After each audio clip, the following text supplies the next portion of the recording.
শান্তি 15 আগষ্ট 2025 সাকাৰ মহাবাক্যৰ সম্পূৰ্ণ সাৰ কথা। মৰমৰ সন্তানসকল, ৰাতিপুৱা উঠি এইটোৱে চিন্তন কৰিবা যে মই ইমান সূক্ষ্ম আত্মাই ইমান ডাঙৰ শৰীৰটোক পৰিচালনা কৰি আছোঁ। মোৰ অৰ্থাৎ আত্মাতেই অবিনাশী ভূমিকা নিহিত হৈ আছে।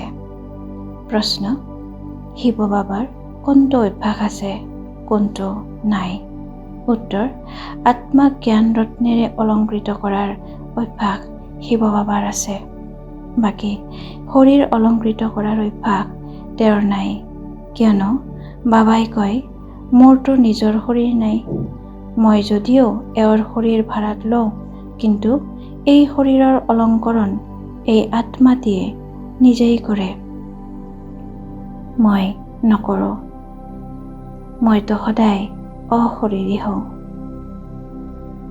ধাৰণাৰ বাবে মুখ্য সাৰ: 1. যেনেকৈ পিতা মৰমীয়াল, তেনেকৈ মৰমীয়াল হৈ সকলোকে সুখ দিব লাগে। কোনো অকৰণীয় কাৰ্য কৰিব নালাগে।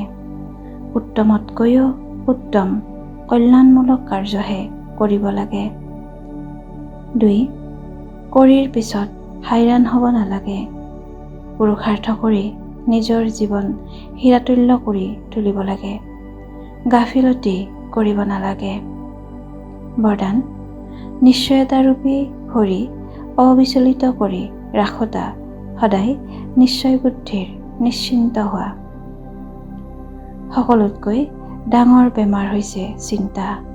ইয়াৰ দৰৱ চিকিৎসকৰ ওচৰতো নাই।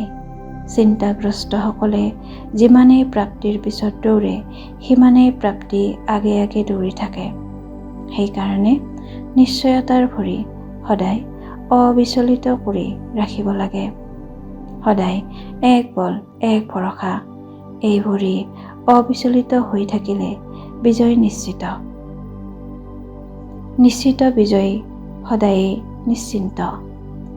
মায়া নিশ্চয়তাৰূপী ভৰি অস্থিৰ কৰিবলৈকে ভিন্ন ভিন্ন ৰূপত আহে, কিন্তু মায়া অস্থিৰ হৈ যাওক।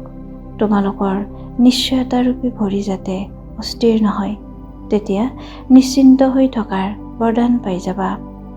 শ্লোগান: প্ৰত্যেকৰে বিশেষত্বক চাই গৈ থাকা, তেতিয়া বিশেষ আত্মা হৈ যাবা। অব্যক্ত সংকেত: সহযোগী হ'বলৈ হ'লে পৰমাত্মা স্নেহৰ অনুভৱী হোৱা। তোমালোক গোপ-গোপীসকলৰ চৰিত্ৰৰ গায়ন কৰা হৈছে পিতাৰ পৰা সৰ্বসম্বন্ধৰ সুখ লোৱা আৰু মগ্ন হৈ থকা অথবা সৰ্বসম্বন্ধৰ স্নেহত লীন হৈ থকা। যেতিয়া কোনোৱে অতি স্নেহেৰে মিলিত হয়, তেতিয়া সেই সময়ত স্নেহে মিলনৰ এইটোৱে শব্দ হয় যে ইজনৰ সিজনৰ মাজত সমাহিত হৈ গ'ল, বা দুয়ো মিলি এক হৈ গ'ল।